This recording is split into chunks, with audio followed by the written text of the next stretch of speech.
अगर ये पता करना हो कि कौन नरक जाने की तैयारी कर रहा है, हा? तो कुछ लक्षण बताए, कौन नरक जाने की तैयारी में है? अत्यंत कोपाह कटुकाश्च वाणी।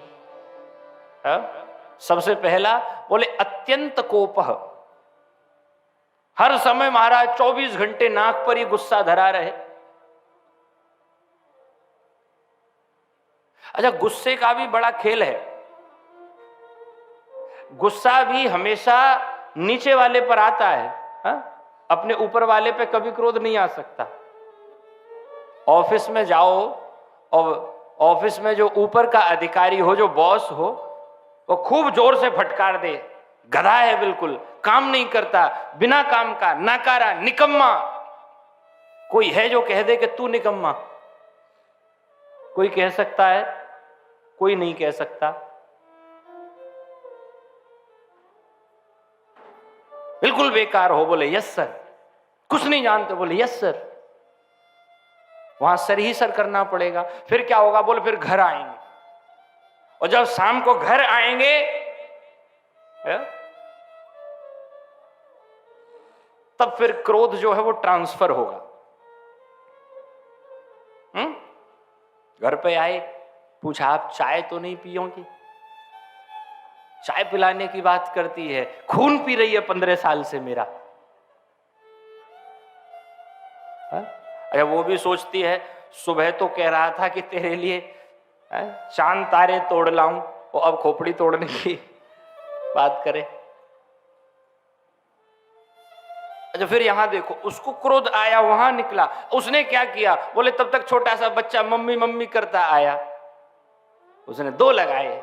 24 घंटे पीछा नहीं छोड़ता, क्योंकि वो वहां कुछ नहीं कह सकती, उसने इधर कहा।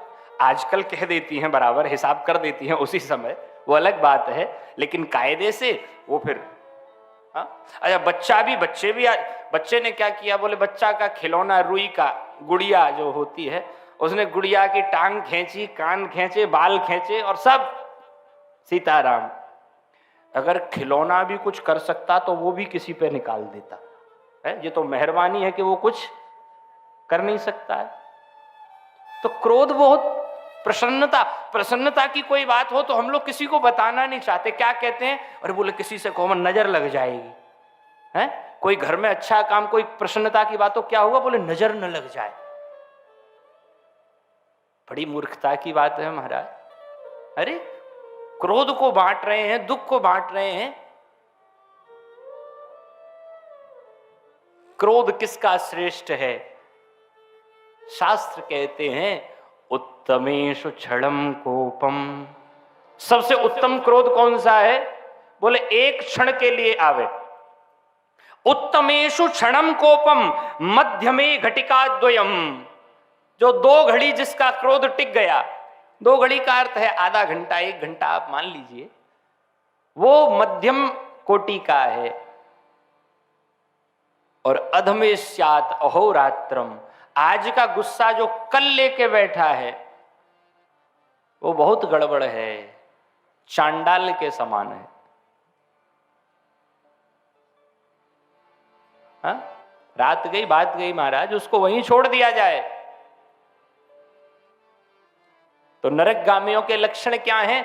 बोले अत्यंत कोपः, जो बहुत क्रोध करे। दूसरा बोले कटुकाश्च वाणी, जिसकी वाणी ऐसी हो गई है वाणी तो महाराज क्या, चौराहे पे निकल जाओ और किसी की मोटरसाइकिल से हल्का सा टच हो जाए अपनी मोटरसाइकिल, फिर आप उसका देखो हाव भाव, कुछ कहे ना कहे लेकिन आंखों से ही ऐसा लगेगा कि बस अखियों से गोली मारे, बिल्कुल मार ही डालेगा। ये लक्षण है अत्यंत कोपाह कटुकाश्च वाणी दरिद्रता च स्वजने सुवैरम। स्वजनों से वैर करे। नीच प्रसंग कुलहीन सेवा।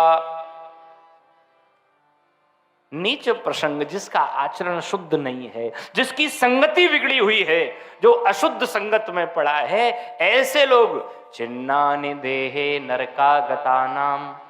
ये नरक जाने वालों के चिन्ह हैं, ये लक्षण हैं उनके, जिसमें ये घटित हो, समझ लीजिए या तो आया है नरक से और या फिर जाने की तैयारी में है। आप कहोगे महाराज हम तो कथा सुन रहे हैं, तो स्वर्ग वालों के भी लक्षण हैं। हाँ? स्वर्गे स्थितानाम इह जीवलोके चत्वारि चिन्हानि भवन्ति देहे। उनके भी 4 लक्षण हैं। क्या?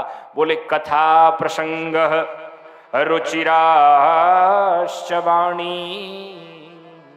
सबसे पहले तो भगवान की कथा में जिनका मन लगे, रुचिकर वाणी बोले, ऐसी वाणी बोलिए मन का आपा खोए।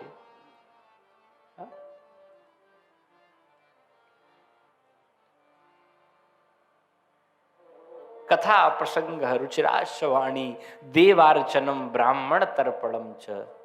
जो देवताओं में श्रद्धा रखे, ब्राह्मणों में जो श्रद्धा रखे, ये स्वर्ग आदि के लक्षण हैं।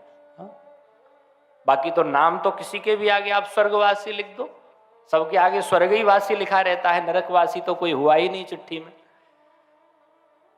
लेकिन लिखने से क्या होगा? वो तो जीवन जैसा जिया है, वो गति मिलने वाली है। तो स्वर्ग का राजा बनकर के भी पतन हो सकता है,